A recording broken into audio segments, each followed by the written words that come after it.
पलक आपने आज का रिकॉर्डिंग जो न्यू ऐड की थी वो आपने देखी?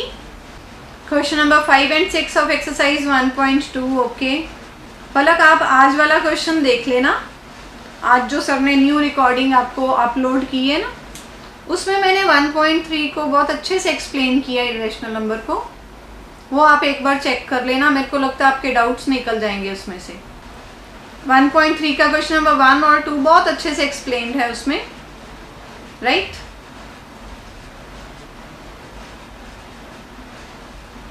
हाँ जी, 1.2 की रहेगी query, question number 5 and 6। Chapter 1 के लिए बेटा पहले बोलिए, एनी अदर क्वेश्चन? अच्छा आप बताइए, आप कैसे प्रिपेयर करते हैं whenever you have to prepare for mathematics test हो, यूनिट टेस्ट हो, या आप सितंबर में कुछ स्कूल्स के टेस्ट हो रहे हैं, तो कैसे प्रिपेयर करते हो आप? आपका प्लान ये होना चाहिए आप पहले सारे की पॉइंट्स लिखिए कि आपने इस चैप्टर में क्या क्या चीज़ें सीखी। ठीक? हाँ Arjun Agrawal, question number 5 I am going to explain, अभी करने जा रही हूँ आपको डिस्क्राइब। तो पहले आप एक टिप सीखिए कि मैथमेटिक्स को प्रिपेयर कैसे करना है। हाँ जी बेटा, पहले की पॉइंट्स लिखोगे आपने इस चैप्टर में कौन कौन से फॉर्मूलेज लिखे हैं, उसको एक पेज पे लिखकर एक क्लियर बैग में रख दो। अगला चैप्टर करोगे उसके की पॉइंट्स लिखो, क्लियर बैग में रख दो। मीन्स आपके क्लियर बैग में आपके सारे चैप्टर के की पॉइंट्स आने चाहिए। तो जब भी आपने प्रिपेयर करना है, पहले आप उस चैप्टर के की पॉइंट्स वाला पेपर निकालोगे, उसको एक बार रिवाइज करोगे, तो आधा चैप्टर तो वहीं रिवाइज हो जाना है। फिर आप हर टाइप के एक एक दो दो क्वेश्चंस लिख कर देखोगे। रीड करने से मैथमेटिक्स नहीं आता, रिटन से आता है। अब सारा एक एक क्वेश्चन तो हम लिख नहीं सकते, बट हर टाइप के एक एक दो दो क्वेश्चंस तो कर सकते हैं ना। तो रिटन प्रैक्टिस जरूर करनी है, राइट? चलिए अब हम स्टार्ट करते हैं। हमारी जो क्वेरी है एक्सरसाइज 1.2 क्वेश्चन नंबर 5 और 6 मैं आपको एक्सप्लेन करने जा रही हूँ। हम ये 6 की पावर 1, 6 की पावर 2, 6 की पावर 3, मतलब कोई ऐसी पावर 6 की बना दें और सॉल्व करने पर हमें 0 मिलेगा उसका रिजल्ट एंड में। मीन्स अगर आप लेते हो, मीन्स लेट अस से 200 मिलेगा, पीछे 0 आ रहा है, या 240 मिलेगा, एंड में 0 आ सकता है अगर हम 6 की कितनी भी पावर रेज कर दें। क्वेश्चन है ये। तो पहले क्वेश्चन समझ आना चाहिए कि वो हमें क्या पूछ रहा है। ठीक? हाँ जी, आप ट्राई करके देखो। 6 पावर 1 करोगे 6 आएगा, 6 पावर 2 करोगे 36 आ जाएगा, 6 पावर 3 करोगे 216 आ जाएगा, एंड में 0 नहीं आ रहा। तो हम कैसे एक्सप्लेन करेंगे कि एंड में 0 नहीं आएगा? हमें दिख तो रहा है कि एंड में 0 नहीं आएगा, बट अब इसे एक्सप्लेन कैसे करेंगे?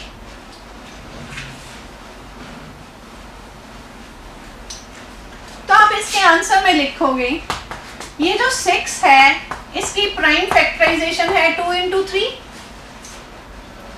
तो 6 पावर n का मतलब हो गया 2 पावर n और 3 पावर n मल्टीप्लाई होंगे। एंड में 0 तभी आता है, we get 0 only if we get 0 in the end. We get 0 in the end only if we have prime factors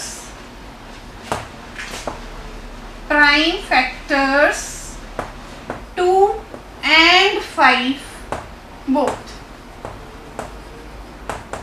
हमें तभी 0 मिलेगा कि हमारी जो उसकी प्राइम फैक्टराइजेशन है उसमें 2 भी आए और 5 भी आए। पावर 1 हो 2 जितनी मर्जी हो, लेकिन दोनों आने चाहिए, तभी 0 मिलेगा हमें एंड में। तो हमने देखा है 6 की प्राइम फैक्टराइजेशन में 2 तो आ रहा है, 5 नहीं आ रहा। तो अगर 5 नहीं आ रहा तो ये एंड नहीं होगा 0 से। तो इसके बाद हम एक्सप्लेन कर देंगे, hair 6 contains 2 but not 5. So 6 power n cannot end with 0 for any number n. तो दिस इज द आंसर. तो क्लियर. क्वेश्चन नंबर 5 जिनकी क्वेरी थी, तो कोई भी नंबर आ सकता है. यहाँ पर 6 पावर n है, वहां पर कोई भी नंबर आ सकता है. आपने उसकी प्राइम फैक्टराइजेशन करनी है, जो पावर दी हुई है वो दोनों को अटैच कर देनी है. फिर आपने ये देखना है क्या प्राइम फैक्टर में 2 और 5 दोनों आ रहे हैं. अगर दोनों आ रहे हैं तो एंड हो जाएगा 0 में. अगर दोनों में से कोई एक आ रहा है, दूसरा नहीं आ रहा, तो एंड नहीं होगा. और यही आप लिख दोगे. जैसे मैंने इसको एक्सप्लेन किया है, इसी लॉजिक से आप एक्सप्लेन कर दोगे. राइट. तो ये नोट कर लो. This is the solution of this question. हाँ जी, is this question clear? Chat box में बताइए प्लीज.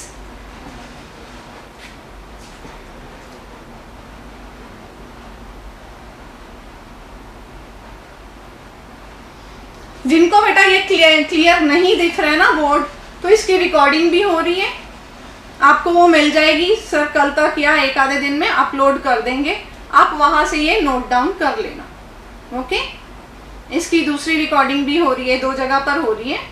अगर यहाँ पर maybe due to net problem कई बार स्पीड स्लो होती है, तो ये क्लैरिटी से नहीं आ रहा. मुझे भी लग रहा है इसमें क्लैरिटी नहीं है.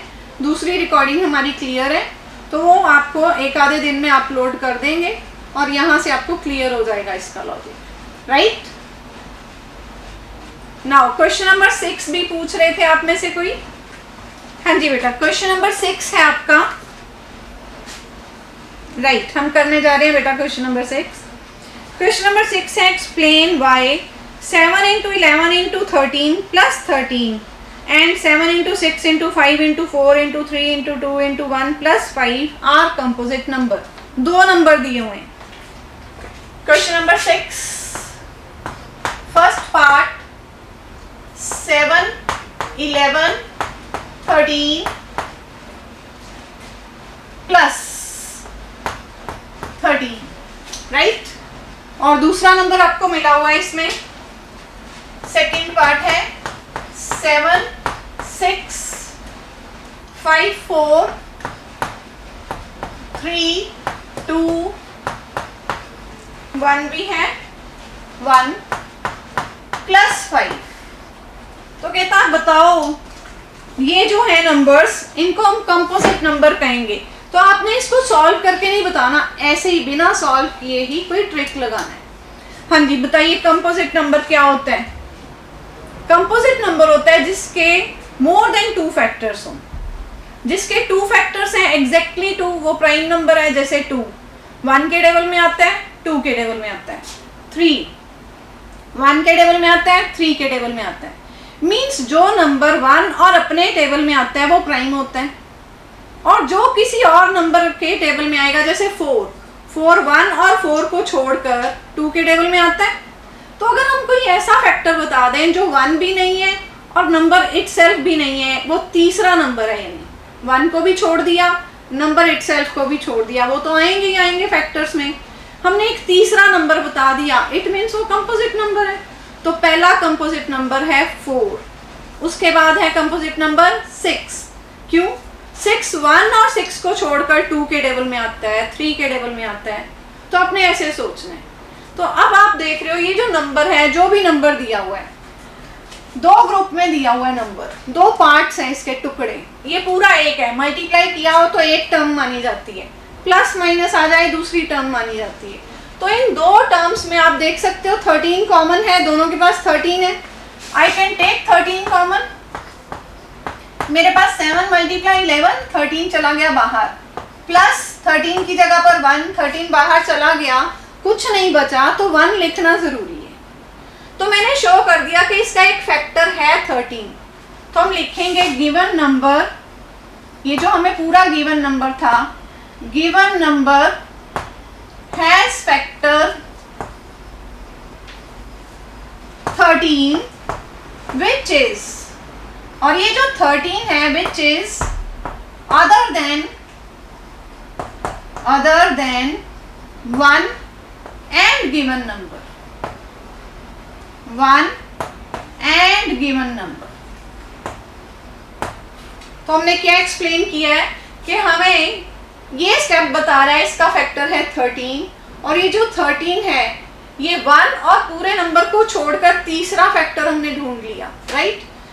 तो given number has factor 13 which is other than 1 and given number, therefore given number is composite number because it has more than two factors,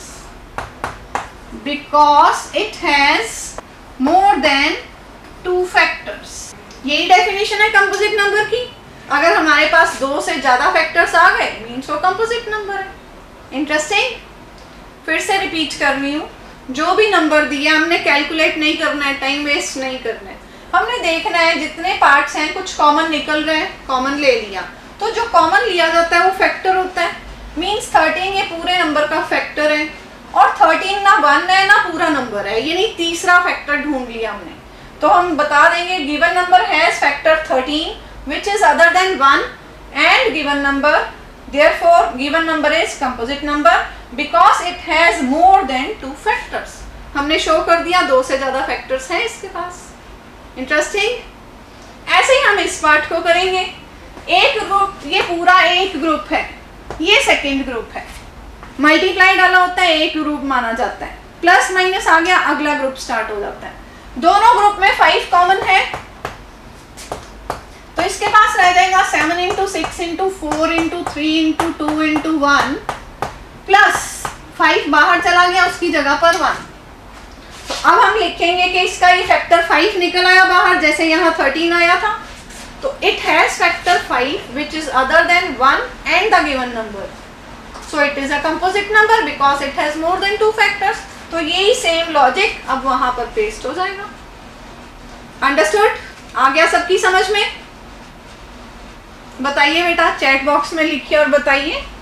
हाँ बेटा, जिसको कोई वीडियो की या आवाज की प्रॉब्लम आ रही है तो हमने इसकी रिकॉर्डिंग भी की है, वो एक आधे दिन में अपलोड कर देंगे सर, वहां से आपको और क्लियर हो जाएगा अगर फिर भी कोई डाउट रह है तो, राइट।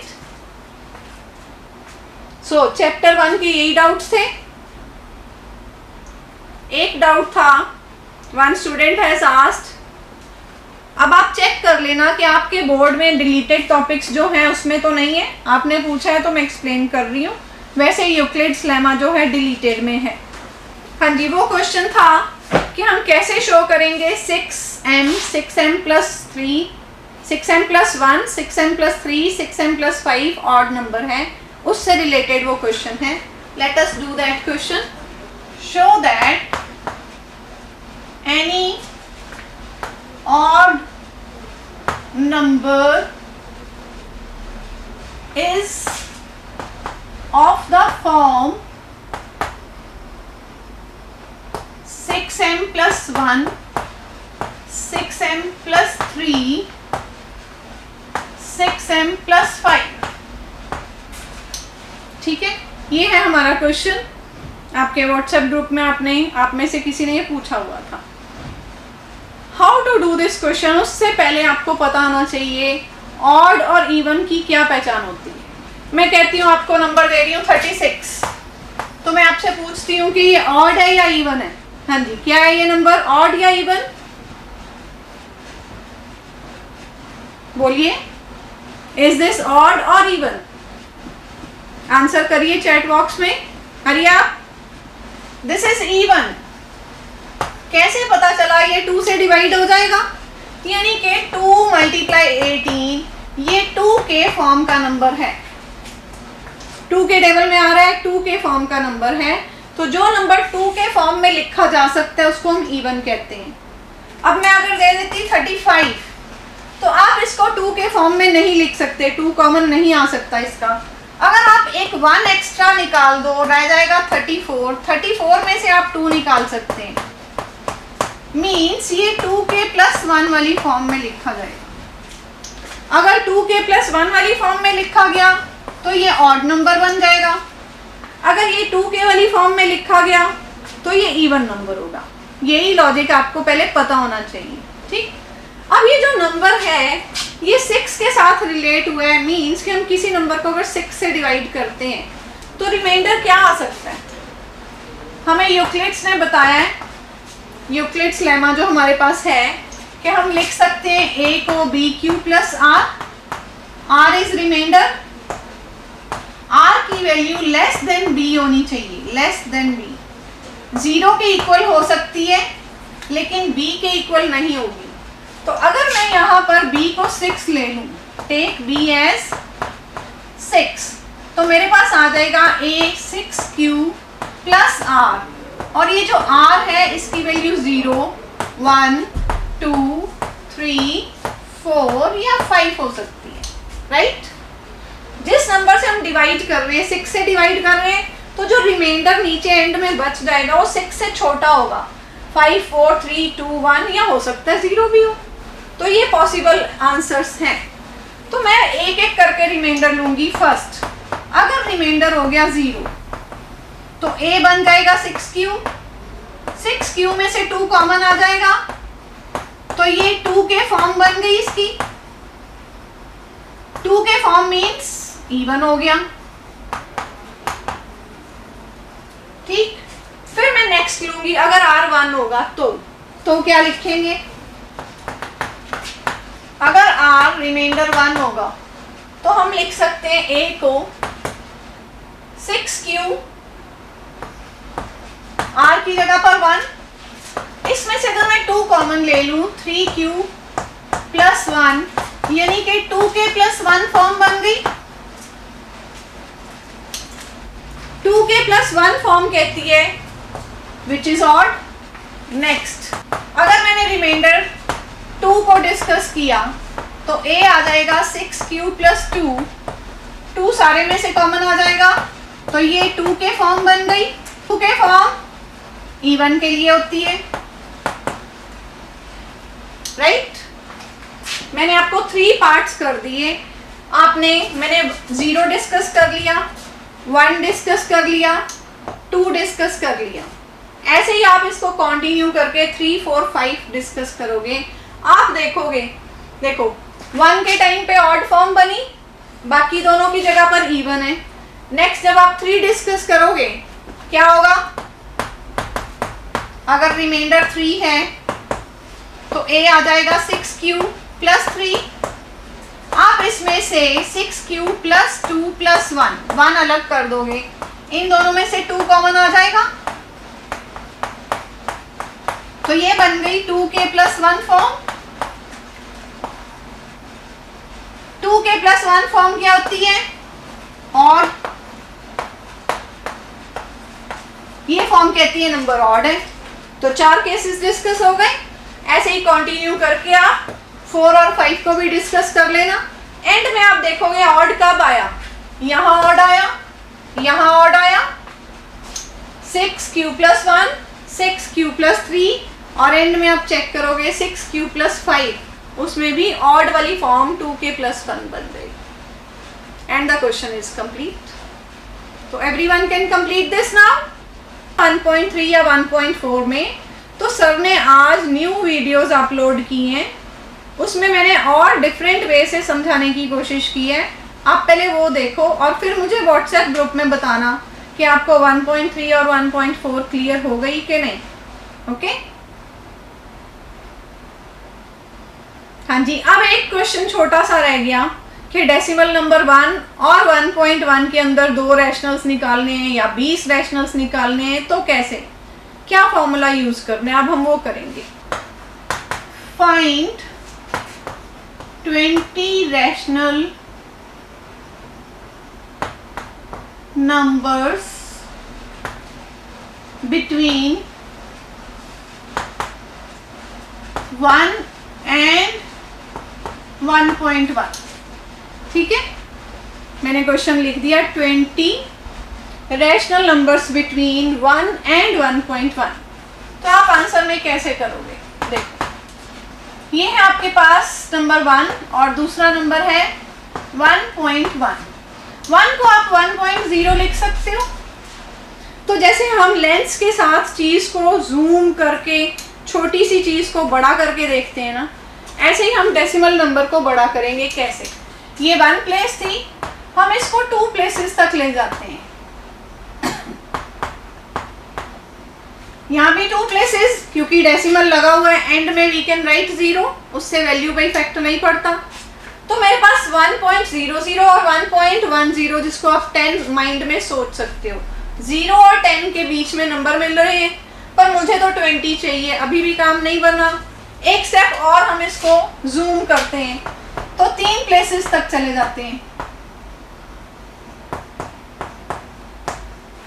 तो 0 और 100, 0 और 100 के बीच में 20 नंबर्स हैं, 99 नंबर्स हैं। तो यू कैन, इसके बाद आप लिख सकते हो, इसके बाद लिखोगे और, यहाँ तक और हमने जूम किया, इसको एक एक स्टेप जूम करके देखा। जब हमारा ये जूम पर आ गया, अब हमें इसके अंदर बहुत सारे नंबर्स दिखने शुरू हो गए। हमें जो 20 चाहिए मिल गए, यहाँ तक नहीं मिल रहे थे, यहाँ तक हमें 9 नंबर्स ही दिख रहे थे। कौन कौन से? 1.01, 1.02, 1.03 से लेकर 1.09 ही नजर आ रहा था इस स्टेप में, राइट? मींस 9 नंबर्स दिख रहे थे। तो मैंने एक स्टेप और जूम कर दिया, डेसिमल प्लेस 2 की जगह पर 3 पे आ गए हम। अब 000 और 100 मीन्स 100। अब 0 से लेकर 100 के बीच में 99 नंबर्स दिखने शुरू हो गए। उनमें से आप कोई भी 20 लिख सकते हो। We find 20 rational numbers between 1 and 1.1 can be. Can be क्यों लिखा है? क्योंकि हर बच्चा अपने हिसाब से कोई भी नंबर लिख सकता है, बहुत सारी चॉइस है, एक ही आंसर नहीं है, कई आंसर्स बन सकते हैं, इसलिए कैन बी। तो मैंने ले लिया 1.001, 1.002, 1.003, 1.004। ठीक, मैं ऑर्डर में चल रही हूँ, आप चाहो बीच में कोई स्किप भी कर सकते हो। तो ये करते करते आप 1.020, 20 आ गए, खत्म। यहाँ पर ये कंप्लीट कर सकते हो आप लिस्ट, ठीक है। तो ज्यादा नंबर्स पूछेगा तो उतना डेसिमल को और आपने जूम करके देखना है, राइट। अब यहाँ पर मैं एक छोटा सा क्वेश्चन अपनी तरफ से दे रही हूँ आपको कि ये रैशनल की जगह अगर इररेशनल नंबर आ जाए तो क्या करना है। Let us see. Find 3 irrational numbers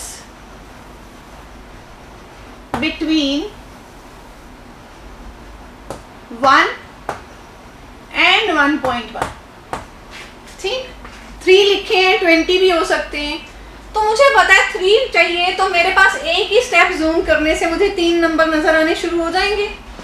चलिए आंसर में हम लिखेंगे, गिवन नंबर एक 1 था, दूसरा था 1.1।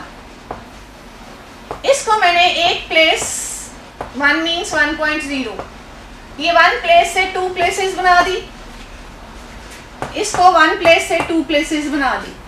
1.00, 1.10।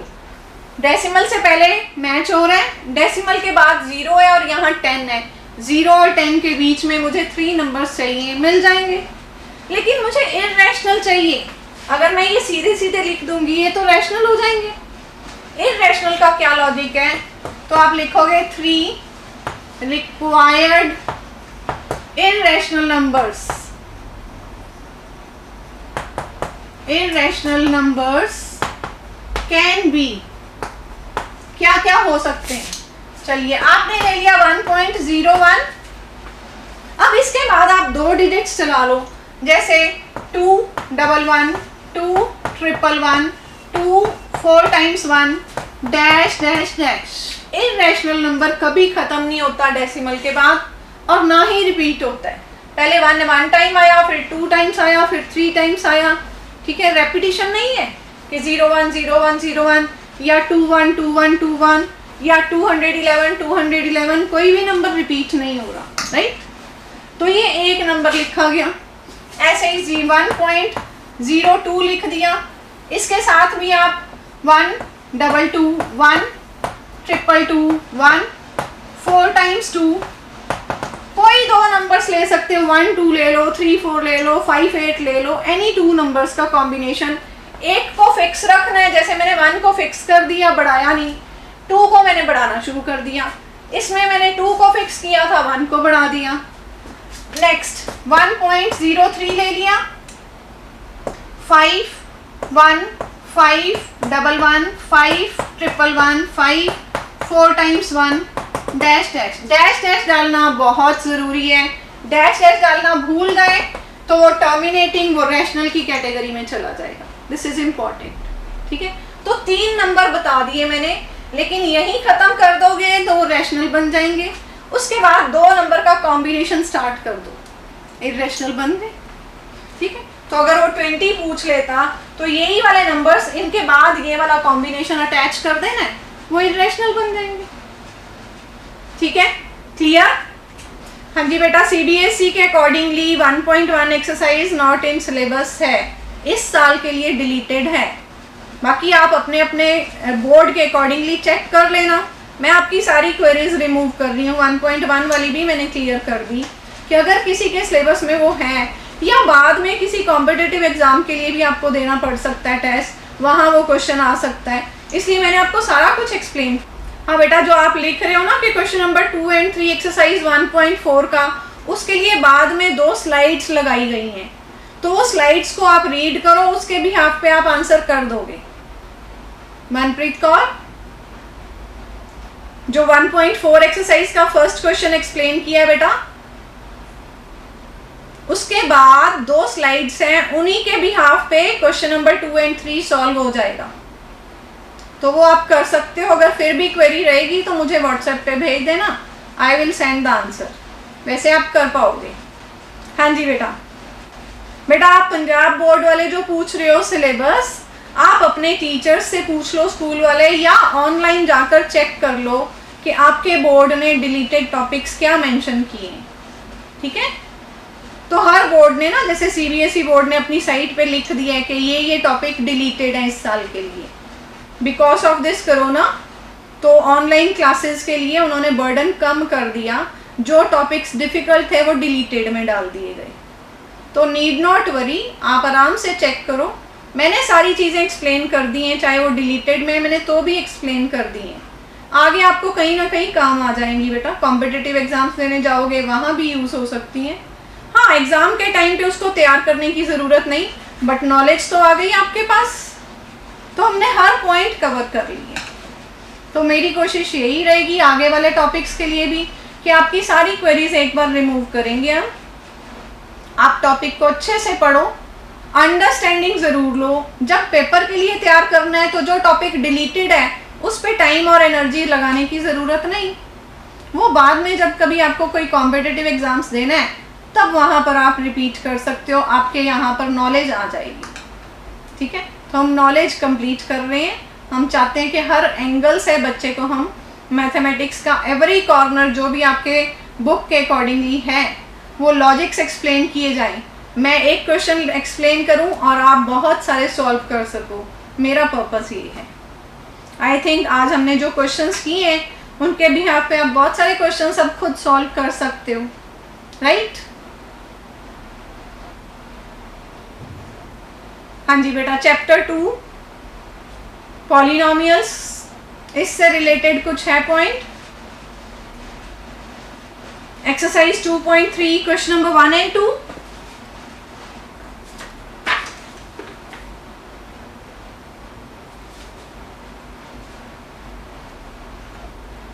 हाँ बेटा, यहाँ पर डिवाइडिंग द पॉलिनोमियल है।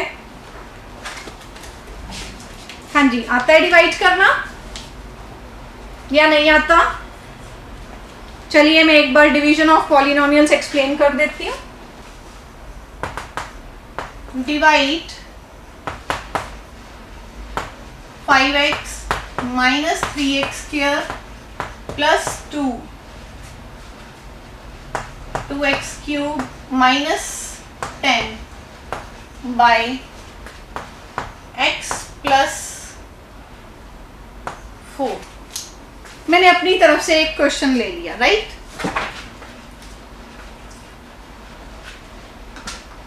Question number 1 part 5 Arjun Agrawal आप ये पूछ रहे हो। इसका पार्ट 5 कहाँ है बेटा? क्वेश्चन नंबर 1 का 3 ही तो पार्ट्स हैं इसमें। अगर आप 5th क्वेश्चन कह रहे हो, 5th क्वेश्चन डिलीटेड है, वो नहीं आना, उस पर टाइम वेस्ट करने की जरूरत नहीं, वैसे भी वो 1 मार्क है।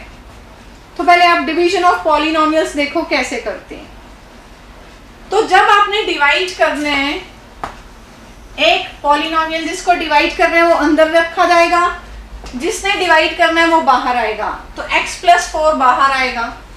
ये पॉलिनोमियल्स लिखने से पहले आपने ये देखना है इनका अरेंजमेंट स्टैंडर्ड फॉर्म होना चाहिए। स्टैंडर्ड फॉर्म मींस जिसकी पावर बड़ी है वो सबसे पहले आएगा, फिर उससे कम पावर वाला, लाइक दैट स्टैंडर्ड फॉर्म में होना चाहिए।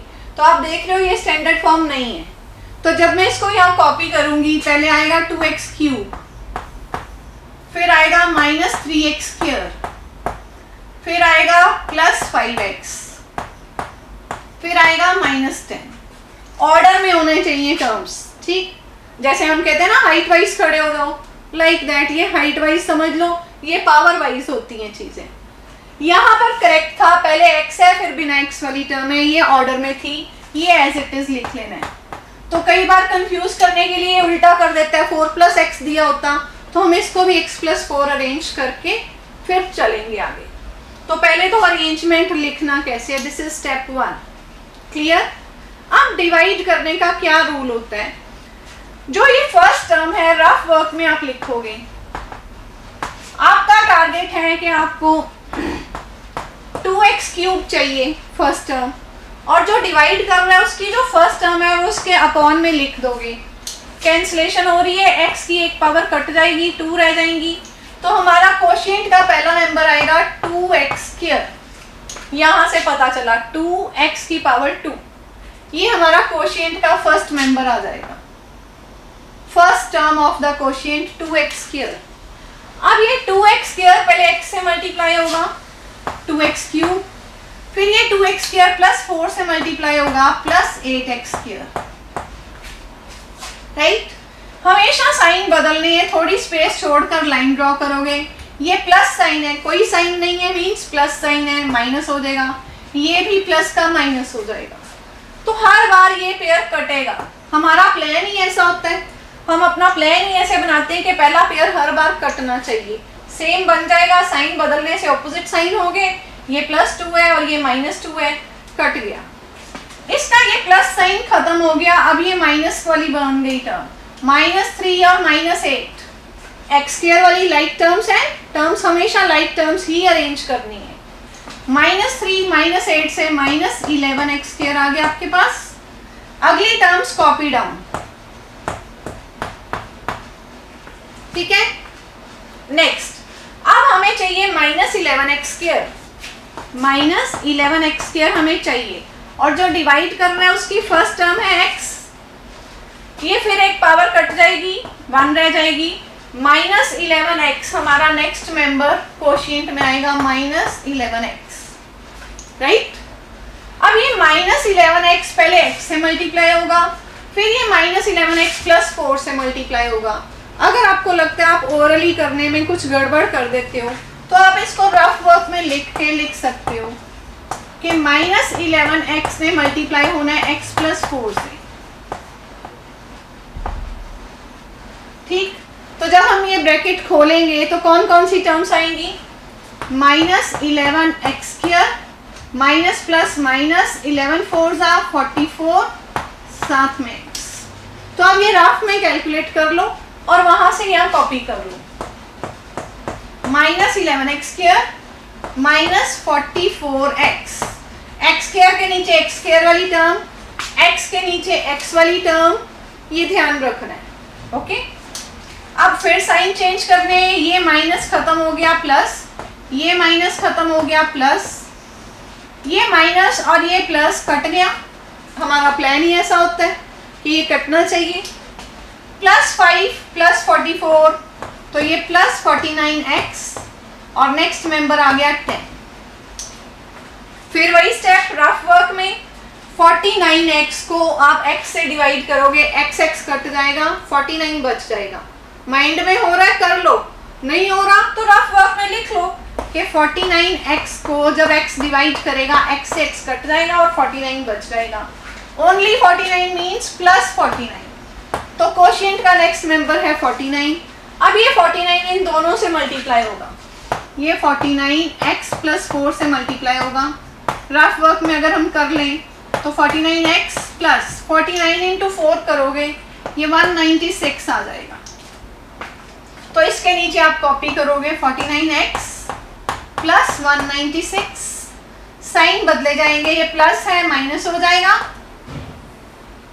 ये प्लस था ये खत्म हो गया, इसकी जगह माइनस आ गया, ये प्लस भी माइनस हो जाएगा। तो ये फर्स्ट पेयर कट गया, ठीक है। हम डिवाइड ही इस माइंड से करते हैं कि फर्स्ट पेयर हर बार कटेगा, ऑपोजिट साइन होंगे, इसका प्लस हो गया इसका माइनस, नंबर सेम था, वेरिएबल सेम था, प्लस माइनस आपस में कट गए। -10 और -196, इसका आंसर आ जाएगा -206। बस खत्म डिवीजन। क्यों? क्योंकि अब हमारे पास जो डिवाइड कर रहे हैं उसके पास x है, इसकी पावर डिग्री 1 से कम होगी, इसकी डिग्री 1 है, इसकी डिग्री 0 है, राइट।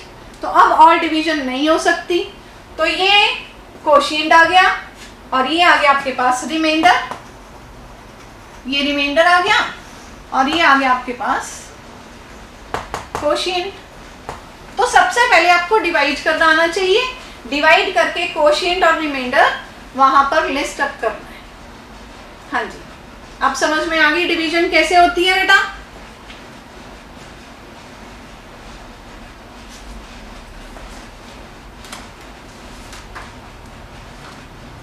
हाँ जी, आप पूछ रहे हो 2.2 exercise, question number 1, 5th part. Okay, question exercise 2.2 का क्वेश्चन नंबर 1 5th पार्ट करने जा रही हूँ अब मैं। क्वेश्चन है find zeros of the quadratic polynomial. Quadratic means जिसकी पावर 2 है, डिग्री 2 है, and verify relationship between zeros and the coefficients. और 5th पार्ट में आपको दिया हुआ है t² -50, राइट। तो जीरोस कैसे निकाले जाते हैं? आंसर में आप लिखोगे फॉर, पहले इसको स्टैंडर्ड फॉर्म में कंपेयर कर लें, t² -15 comparing with standard form. Standard form क्या होगी? a² plus bt plus c, ये है स्टैंडर्ड फॉर्म। पहले जिसकी पावर 2, फिर जिसकी पावर 1, फिर बिना ये। तो a का कंपैरिजन 1 से हो रहा है, b का कंपैरिजन, t वाली टर्म मिसिंग है तो b का कंपैरिजन 0 से होगा, और c का कंपैरिजन -15 से होगा।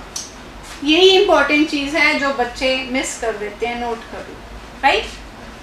नाउ फॉर फाइंडिंग जीरोस, पहले हमें इसके जीरोस निकालने हैं।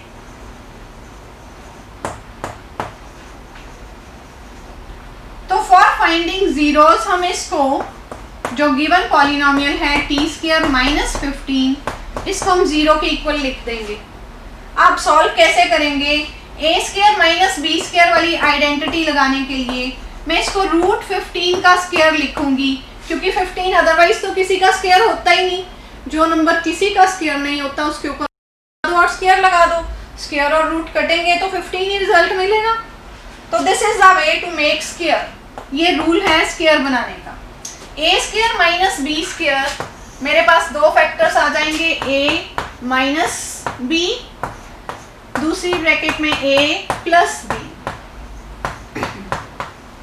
दो चीजें मल्टीप्लाई होके अगर 0 हो रही हैं तो हमें पता है या तो पहली वाली चीज 0 होगी या फिर सेकंड वाली चीज 0 होगी। इट मीन्स या t की वैल्यू √15 है या फिर t की वैल्यू -√15 है।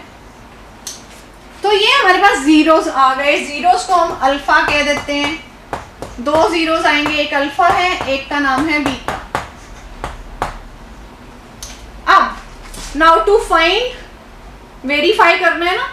वेरीफाई कैसे करना है? To verify relationship.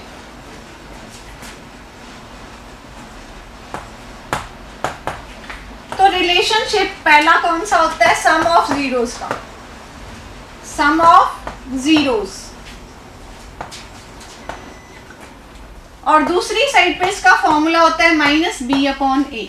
Line draw करनी है आपने। सम ऑफ जीरोस, इसका formula minus B upon a. Sum of zeros means ये जो जीरोस आए हैं इनको प्लस करो। Alpha is √15, beta is minus √15। जब आप ब्रैकेट खोलोगे √15 माइनस √15 तो ये कट जाएगा, तो ये आ गया 0। सम ऑफ जीरोस का रिजल्ट आ रहा है 0। अगर हम ये फॉर्मूला लगाएं तो b की वैल्यू जो हमने शुरू में ये कंपेयर की थी यहां से उठानी है। b की वैल्यू 0, तो माइनस 0, a की वैल्यू आ रही है हमारे पास 1, ये भी रिजल्ट 0 देगा, ये भी 0, उधर भी 0, वेरीफाई हो गया। तो इसके नीचे आप लिखोगे hence sum of zeros is equal to minus B upon A verified. मैं ये इरेज करके यहां लिख रही हूं। तो इस स्टेप के बाद लिखोगे hence sum of zeros is equal to minus B upon A verified. ये प्रॉपर्टी वेरीफाई हो गई। ठीक, दूसरी प्रॉपर्टी होती है product of zeros. Product of zeros का फॉर्मूला लाइन ड्रॉ करके c बाई ए होता है।